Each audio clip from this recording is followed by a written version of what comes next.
Allez, c'est parti pour un live du Grand Forum du Patrimoine. Je suis maintenant avec deux spécialistes de la pierre-papier. Notre thème, c'est pierre-papier.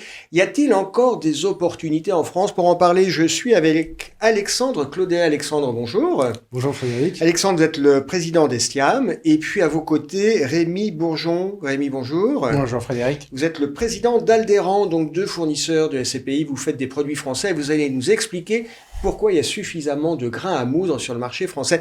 Je vais démarrer avec vous, Alexandre.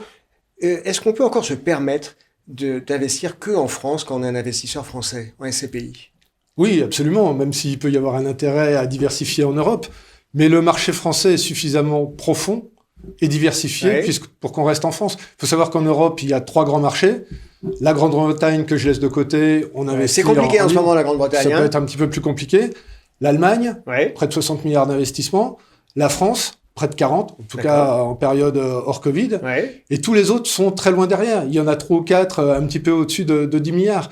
Donc, avec la profondeur qu'on trouve en France, la diversification, on peut sans problème se cantonner à la France. D'accord. Rémi, vous partagez le point de vue de votre collègue? Je partage ce point de vue parce que la profondeur de marché, quand on cumule Allemagne et France, on a plus de la moitié de l'investissement tertiaire en Europe. On va évidemment laisser de côté la suite du Brexit, la Grande-Bretagne.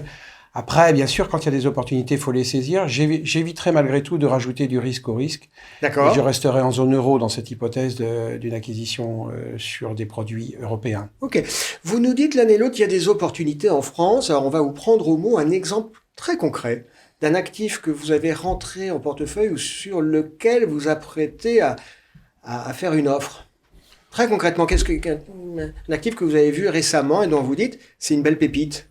Alors moi, je peux commencer parce que j'ai signé vendredi effectivement l'acquisition d'un portefeuille de 10 actifs en transport et logistique dans la région ouest, principalement sur l'arc atlantique. Donc pratiquement de Brest jusqu'à Bordeaux. Les 10 actifs sont répartis le long du littoral. Et dans la profondeur évidemment du pays, c'est évidemment. Et là, on est dans le tissu industriel. Oui, on est dans le tissu, on est dans les PME de transport, on est dans la distribution finale, donc correspond exactement à la stratégie de la SCPI Activimo que nous promouvons. Oui, c'est vrai. On viendra sur Activimo, oui, bien sûr, qui est votre plaisir spécialisé sur la logistique. Hein. Exactement. C'est votre et on viendra sur est-ce qu'il va pas y avoir un phénomène de mode sur la logistique, parce que vous avez beaucoup poussé les feux, ce qui est très bien, mais attention. Un exemple aussi. De votre côté, Alexandre? De notre côté, sur Estiam Placement Pierre, des locaux d'enseignement dans le cadre d'un sell and leaseback avec un 12 ans ferme et 6% de taux de rendement à Lille, au centre de Lille, ou encore sur Pierre Revenu, un retail park loué à Stockholmanie, là encore dans le cadre d'un bail ferme, sachant qu'actuellement, les retail parks ont très bien passé cette période de crise Covid. D'accord. Une des raisons que certains peuvent avoir pour aller à l'international, c'est de faire de la diversification. Alors c'est vrai, je crois que c'est vous qui le disiez, Rémi, c'est à double tranchant, faire de la diversification, ça va être aussi mettre une couche de risque supplémentaire. Ah bah clairement, de toute façon déjà aller dans un marché qui n'est pas celui de la langue natale, c'est compliqué, il faut avoir des relais locaux, il faut savoir analyser le marché, ça se fait pas en claquant des doigts, je pense que ça se prépare. Encore une fois, j'évite de multiplier avec un taux de change qui serait différent de la zone euro, bien entendu.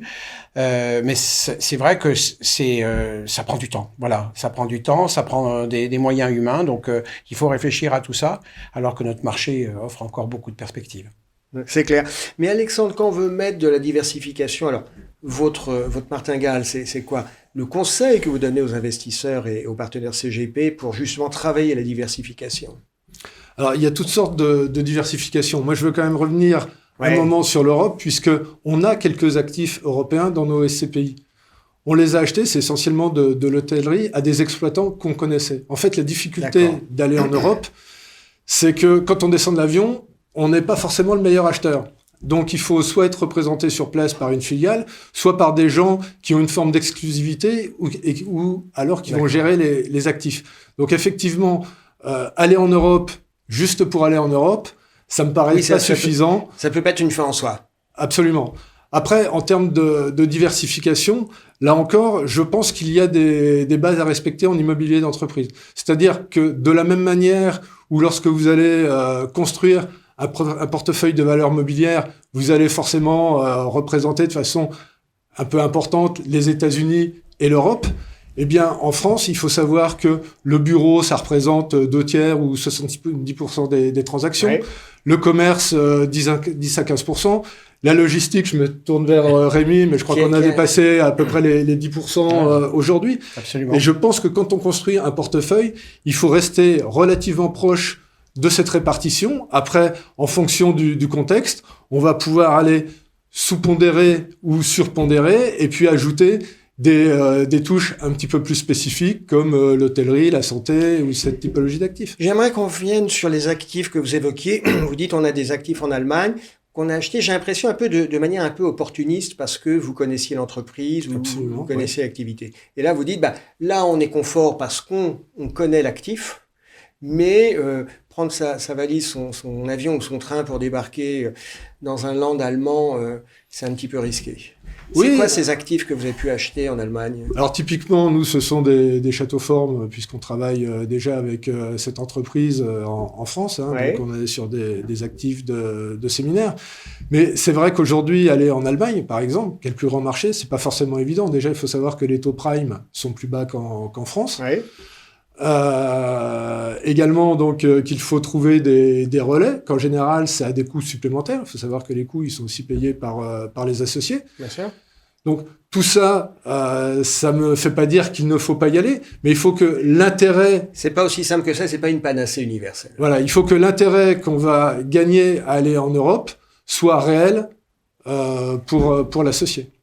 En ce qui nous concerne, on a pu acheter en Espagne. Ouais. Parce qu'on était sur pareil, de manière opportuniste. Oui, un petit peu, c'était par l'effet d'un portefeuille qui était pan-européen et qui avait donc des actifs en Espagne. Donc on a repris, après on les a logés de façon différente entre la SCPI française et puis des fonds plutôt orientés valeur ajoutée.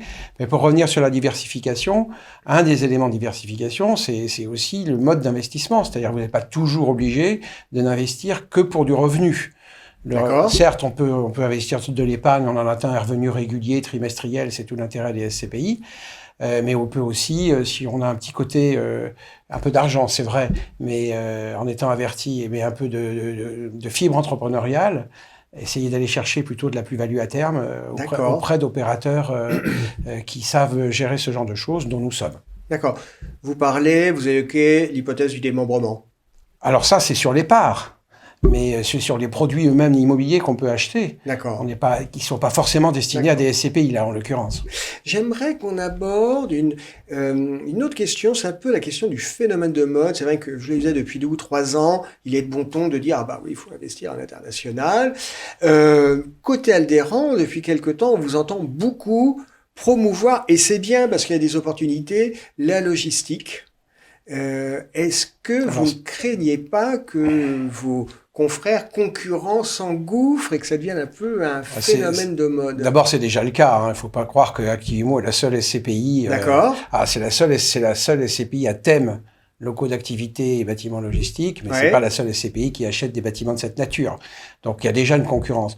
Après, moi, je voudrais simplement dire que la France a perdu beaucoup d'unités de production, mais elle a gagné beaucoup en zone de distribution. Et la profondeur du marché en matière logistique est gigantesque. On a des gisements de valeur aussi sur les loyers qui sont payés par les entreprises et qui sont nettement, voire notoirement inférieurs à ceux qu'on peut rencontrer en Allemagne, en Hollande, dont on parlait tout à l'heure. Je ne parle même pas de l'Angleterre où les prix, évidemment, sont encore plus élevés. Oui, c'est un phénomène de mode en ce sens que... Il y a un intérêt, il y a un engouement. Ça a été effectivement mis en avant au moment du premier confinement où tout le monde s'est aperçu de l'importance de la chaîne logistique pour recevoir chez soi ce qu'on avait commandé sur Internet. Mais c'est pas nouveau quand même, ces bâtiments. Alors, ils se sophistiquent de plus en plus, ils ont une pérennité beaucoup plus grande que ce qu'on pouvait leur reprocher il y a une 30aine d'années. Donc, c'est un effet de mode, c'est vrai, mais cette profondeur de marché est encore loin d'être satisfaite. Voilà. Et puis, il y a un nombre d'opportunités, vous le disiez, importantes, Donc c'est un marché de spécialistes. Alors, il faut développer une expertise pour pouvoir oui, aller... c'est sûr que c'est pas tout à fait la même chose d'acheter un entrepôt sprinklé ou un hangar en pied d'immeuble, Ouais. enfin qui serait le local de dernière distribution. Donc c'est pas tout à fait. Il y a effectivement une petite approche Une petite spéciale. expertise quand même à développer, ça s'improvise pas. Ce qui était hein. effectivement un peu notre ADN initial. Ok. Alexandre, j'aimerais avoir votre sentiment sur les phénomènes de mode. Dans l'univers de la gestion et des SCPI, il y a des phénomènes de mode. Alors, je vais pas vous demander votre sentiment sur la logistique, mais c'est vrai que régulièrement, on dit, ah bah oui, mais ce qu'il faut avoir, c'est de la santé parce que XYZ. Ce qu'il faut avoir, c'est pas du mur de commerce parce que XYZ. Qu'est-ce que vous pensez un peu de ces phénomènes de mode? Et comment vous en préservez? Alors, je pense que le monde de la SCPI a beaucoup évolué, et moi je suis pas du tout contre le fait qu'à un moment donné, on mette d'un point de vue marketing en avant un certain nombre de choses. Moi-même, j'étais à l'origine d'une SCPI verte il y a quelques années, Ouais. donc je trouve ça assez logique. En revanche, il est évident que lorsqu'on fait investir un client dans des SCPI, on est sur un investissement de long terme et qu'il faut apprécier l'investissement sur le long terme. Donc, au risque de me répéter un petit peu, je pense qu'il y a des grandes masses à respecter. Je pense également qu'il est important qu'un client soit investi sur différentes classes d'actifs parce que il y a des cycles en fait dans l'immobilier, ce qui permet pas de dire tel actif est bon ou tel actif est mauvais, mais il y a des cycles. Il y a 12 ans ou 15 ans, on ne jurait que par les SCPI de commerce. Ouais. Aujourd'hui, il y a une forme de commerce bashing. Commerce On bashing, nous voilà. dit le commerce c'est mort, vive le e-commerce. À mon avis, excessif d'ailleurs, parce qu'il y a justement des opportunités à faire sur cette classe d'actifs. Ouais. Mais surtout, on a des évolutions assez différentes. Le commerce avait, pour reprendre cette classe d'actifs, avait des rendements supérieurs. Après, si on regarde la valorisation des SCPI dans le temps, on s'aperçoit qu'elle a été un peu moins forte que celle des bureaux. Ouais. Pourtant, sur la durée, on a des TRI qui sont pas très éloignés. Si on prend la logistique, effectivement, on s'aperçoit aujourd'hui, on a une compression des rendements et c'est un actif qui est extrêmement porteur. Bon, je pense qu'à un moment donné, il y aura une stabilisation, même si c'est vrai qu'il y a encore des gisements de valeur sur les revenus. Donc, l'important, c'est d'avoir des portefeuilles qui soient structurés, qui soient différenciés, avec des représentations qui correspondent à peu près au marché. Après, bien entendu, surpondérons, pourquoi pas, la logistique aujourd'hui. Sous-pondérons peut-être telle ou telle classe d'actifs qui va moins bien. Sur le bureau, favorisons. Sur le bureau, parce que ce qu'on entend dire, c'est avec le développement du télétravail XYZ, on va de moins en moins au bureau, et donc on aura besoin de moins en moins de mètres carrés, et certains de vos confrères se sont spécialisés dans le repackaging. Ils prennent des bureaux pour en faire des appartements. Sur le bureau. On parlait de mode tout à l'heure. Oui. Donc aujourd'hui, c'est dire que le produit bureau est un produit obsolète. Nous, on développe des fonds d'investissement, pas forcément les CPI, encore une fois, qui sont orientés bureau pur. Alors évidemment, il faut prendre en considération les évolutions de travail, naturellement, prévoir des espaces tout à fait nouveaux à l'intérieur de ces immeubles, mais la disparition des SCPI bureaux, moi j'y crois pas du tout. Je pense qu'il y aura encore, alors il y aura peut-être des contractions de surface pour ceux qui vont les utiliser, pour les entreprises qui vont louer, mais en aucun cas on aura une disparition, à mon avis, des immeubles de bureaux. Nouveaux usages, je dirais. Vous disiez, oui, il y a des espaces, il faut penser de nouveaux espaces, donc c'est un peu les nouveaux usages. Oui. Vous, en tant que gérant sur le bureau, est-ce que, j'imagine que oui, vous dites, ça, tel bien nous intéresse parce que pour telle et telle raison, et puis tel autre bien, on va passer. Vous m'avez demandé d'être concret. On vient de recevoir un permis de la ville de Paris, donc c'est toujours assez plaisant, surtout avec une absence de recours des tiers, donc c'est encore plus plaisant. On démarre la réhabilitation. Là, on sent qu'il n'est pas sans plaisir. Hein. Non, ça veut dire que notre projet était bien perçu. Et on démarre les travaux au printemps prochain de 6000 mètres carrés près de la place de la Nation, sur un immeuble un peu iconique, et qu'on a traité en effet avec des espaces collaboratifs, ce qu'on appelle des tiers-lieux, et avec énormément d'orientation environnementale, naturellement. Ça, je pense que c'est une des grandes tendances de demain pour l'immobilier de bureau. Oui, donc si j'entends bien ce que vous dites, Rémi, c'est le bureau, entre guillemets, un peu old school, peut-être qu'il va souffrir, mais il y a d'autres usages. Exactement. Et c'est aussi aux professionnels d'être créatifs pour avoir des bureaux attractifs qui attirent. Vous avez tout résumé, Frédéric, il n'y a rien de plus à dire, c'est ça. D'accord. En fait, on parlait tout à l'heure de diversification. Et je crois qu'elle est importante en typologie, géographique également. Si on regarde la problématique du télétravail, bon, aujourd'hui, personne ne peut la nier. Mais elle concerne essentiellement l'Île-de-France et la région parisienne, et principalement les grandes entreprises. C'est-à-dire que quand on discute avec les utilisateurs ou les brokers en province, on s'aperçoit qu'il y a très peu de télétravail, et souvent dans des volumes qui ne permettent pas le flex-office, parce que la problématique, c'est pas le télétravail, c'est le flex-office, c'est ça qui permet de contracter les surfaces.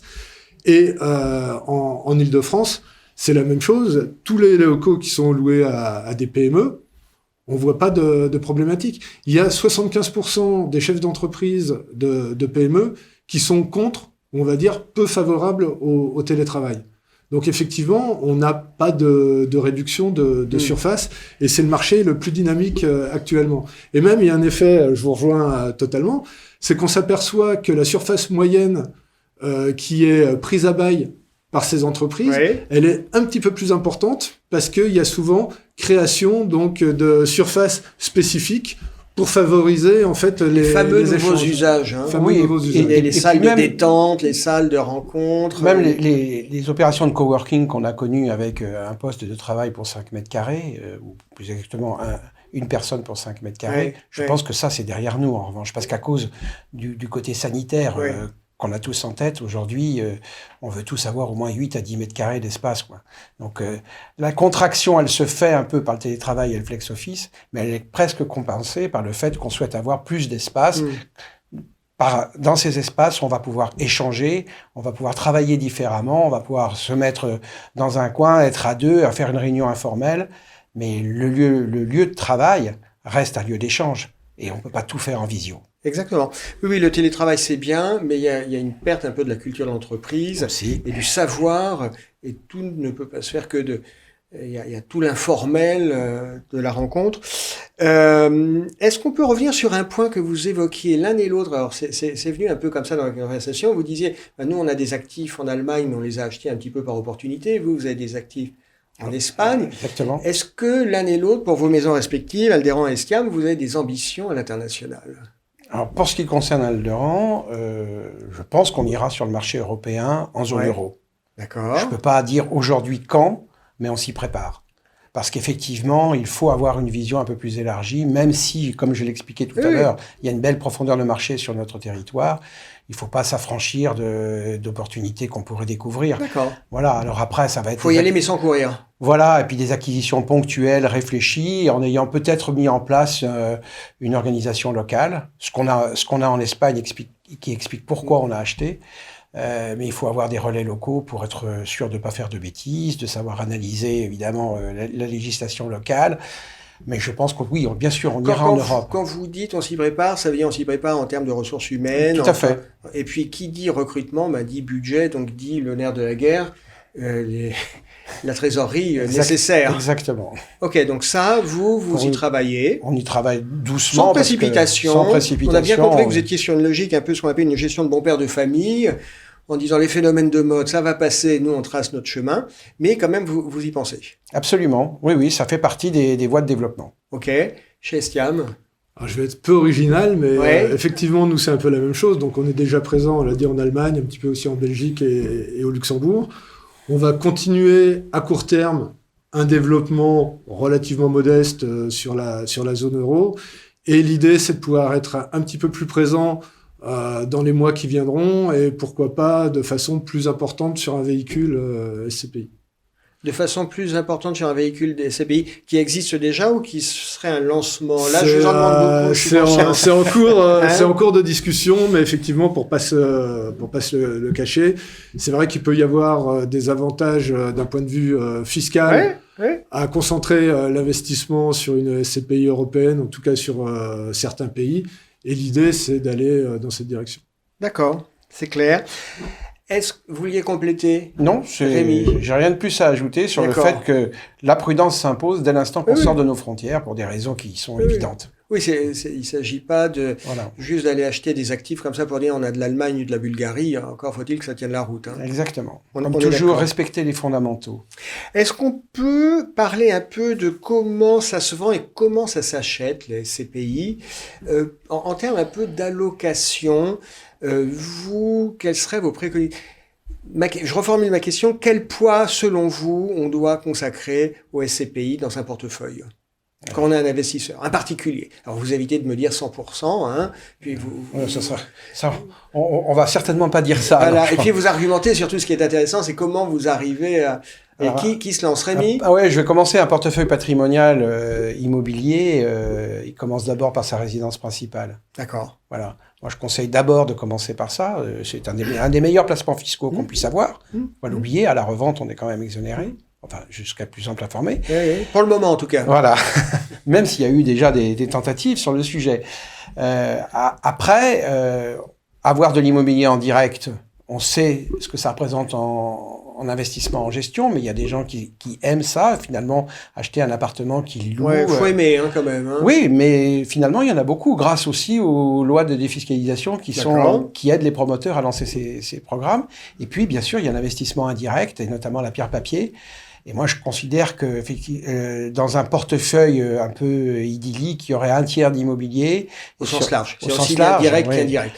En Voilà. intégrant... Et en intégrant la résidence principale. Et 25%. Je dirais que en pierre papier, de revenus récurrents, une épargne placée dont on n'a pas besoin pour vivre, il faudrait avoir 10 à 15% de ce portefeuille. Voilà.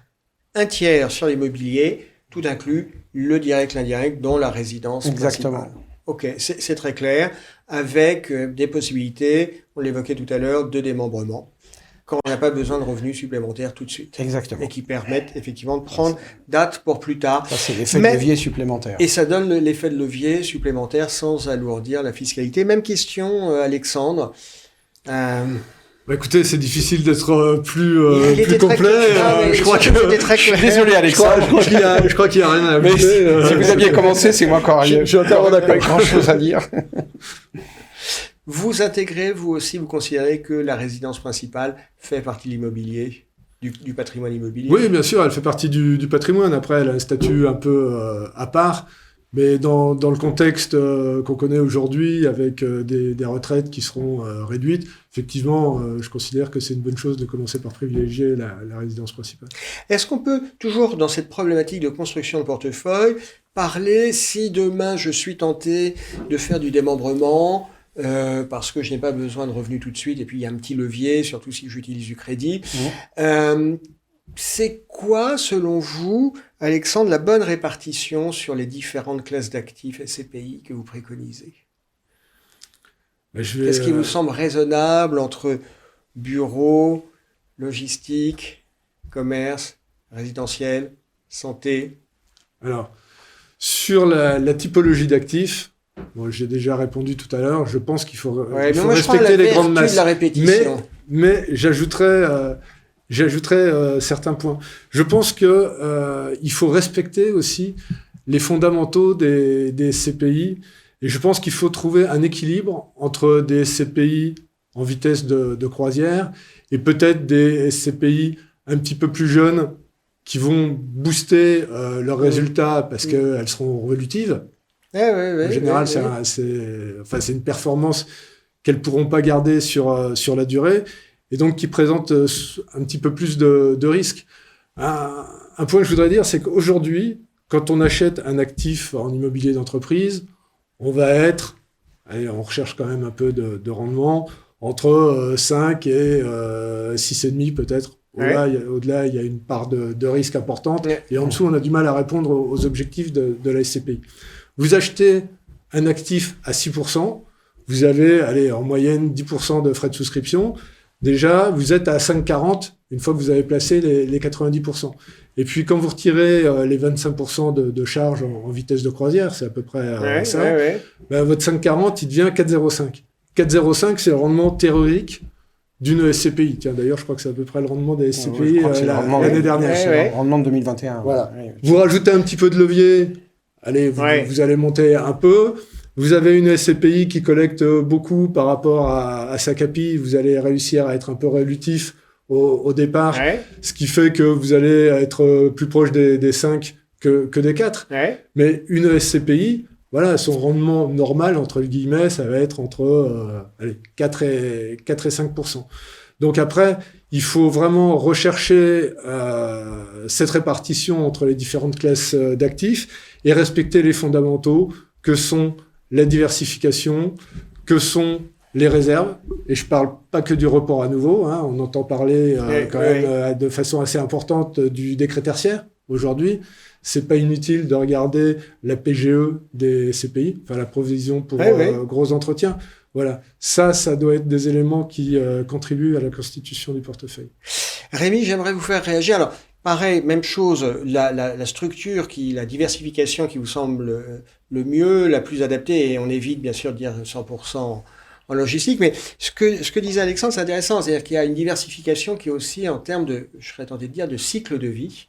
Il y a des SCPI qui ont atteint une vitesse de croisière, on a de la visibilité, et puis il y a des SCPI plus jeunes, un peu plus, si je puis dire, chien fou, peut-être plus innovantes sur des classes d'actifs nouvelles. Qu'est-ce que vous en pensez de cette vision entre des SCPI qui sont arrivés à vitesse de croisière et puis des SCPI un peu chien fou? Votre fonds logistique, c'est un peu ça. Alors c'est justement, un peu un chien fou, non? Alors on a en fait 2 fonds logistiques depuis cette année. Il y en a un qui est la SCPI récurrente qui a dépassé 300 millions d'euros de capitalisation il y a un mois, donc ce qui n'est pas rien en 2 ans. Et donc je ne sais pas si on peut c'est encore une jeune SCPI. Et je pense que c'est important de l'avoir dans son portefeuille, pour des montants qui correspondent aux besoins des épargnants. Mais on a un deuxième fonds qui est beaucoup plus opportuniste, qui voit plutôt une création de valeur à 3 ou 4 ans, et qui s'adresse là à des gens qui ont ce côté entrepreneurial dont j'avais parlé tout à l'heure. Je pense que dans un portefeuille, je ne conseillerais jamais à être 100% logistique, ça n'a pas de sens. Il faut être diversifié, si possible effectivement avoir un peu de SCPI anciennes, entre guillemets, hein, c'est pas péjoratif quand je dis anciennes, mais qui ont su constituer justement une masse. A bien expliqué ce qu'on entendait par ancienne. Une masse forte qui mutualise le risque à la fois locatif, géographique, financier. Donc il faut avoir ça, et puis il faut essayer de booster en effet en venant sur des SCPI plus jeunes ou avec peut-être aussi une orientation plus verte. Alexandre en a parlé au début, mais je pense que c'est l'avenir également. C'est pas du tout éculé comme discours. C'est pas du greenwashing. Non, au contraire, c'est pas du greenwashing. Je pense que même pour les bâtiments logistiques, on ne pourra pas échapper à ce côté environnemental qui est devenu de toute façon prégnant et qui, par le décret tertiaire, va s'imposer à tous. Rémi, Alexandre, on est bientôt au terme de cette table ronde. J'aimerais que chacun, pour votre part, vous résumiez pour vos maisons respectives un peu comme on dit, votre proposition de valeur. Pourquoi je vais travailler avec Estiam? Pourquoi je vais travailler avec Alderan?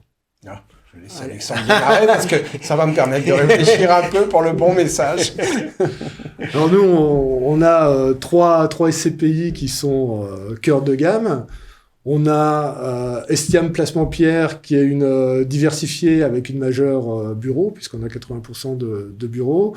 On est sur des surfaces moyennes de l'ordre de 1000 m². Hein. Il faut savoir que la moyenne du marché est plus autour de 3500, 4000. Donc, on s'adresse à des PME. Les PME. Donc, aujourd'hui, on est sur du bureau, j'ai envie de dire, qui passe la crise, qui passe cette période de télétravail. Sur un segment qui est quand même assez résilient, hein, la PME. Voilà, sur un segment résilient. Estiam Placement Pierre, c'est du commerce, majoritairement, mais là encore avec finalement une partie qui est très résiliente puisqu'on a à peu près une dizaine de secteurs d'activité. On a de l'alimentaire, on a des services, on a alors de l'hôtellerie, c'est vrai que ça a un peu souffert pendant cette période, mais c'est quelque chose qui repart. Et puis là aussi, on a aussi de la restauration. C'est un marché qui est très segmenté, l'hôtellerie. C'est très segmenté. Et surtout, ce qui est intéressant, tout ça, ce sont des secteurs qui sont pas en concurrence avec le e-commerce. Et donc, on a une assise. D'ailleurs, les performances sur les dernières années montrent que c'est une SCPI qui se porte très bien. Et puis, troisième SCPI, c'est Estiam Capet-Bergimo, de l'hôtellerie. Alors, bon, c'est vrai qu'en 2020, ça n'a pas été le best-seller, on l'imagine, mais une SCPI qui est vraiment en train de se redresser. Et on s'aperçoit que l'hôtellerie, c'est toujours un actif qui intéresse beaucoup de monde. Et je pense qu'il peut être pertinent de se tourner à nouveau vers cette classe d'actifs, parce que c'est aujourd'hui qu'il y a des affaires intéressantes à faire. Des affaires à faire. Même question, Rémi. Ouais. Allez, pour conclure, votre promesse. Assez rapidement, je vais rebondir sur ce qu'on a un petit peu dit. C'est-à-dire que, bien sûr, mettre en avant la SCPI Actimimo, qui est notre seule SCPI à ce jour. On ne désespère pas, on va certainement en lancer une autre, je ne saurais dire quand, mais on va certainement le faire. Mais surtout, je voudrais dire qu'Alderan n'est pas un spécialiste unique de cette classe d'actifs. On sait faire beaucoup d'autres choses. Et l'année prochaine, on va lancer 2 fonds, plutôt à orientation valeur ajoutée. L'un sur le tourisme et l'hôtellerie, donc c'est pour ça que je rejoins Alexandre. Moi, je crois beaucoup au retour du tourisme et de l'hôtellerie dans les années qui viennent, parce qu'on va tous en avoir besoin. Et puis, comme je l'avais dit tout à l'heure à propos du bureau, également probablement un fonds opportuniste sur l'immobilier de bureau. Un fonds opportuniste sur l'immobilier de bureau, ça sera l'année prochaine avec Alderan. Messieurs, merci d'avoir été avec nous. On se retrouve donc l'année prochaine pour ces nouveaux produits. Merci. Merci infiniment, Frédéric.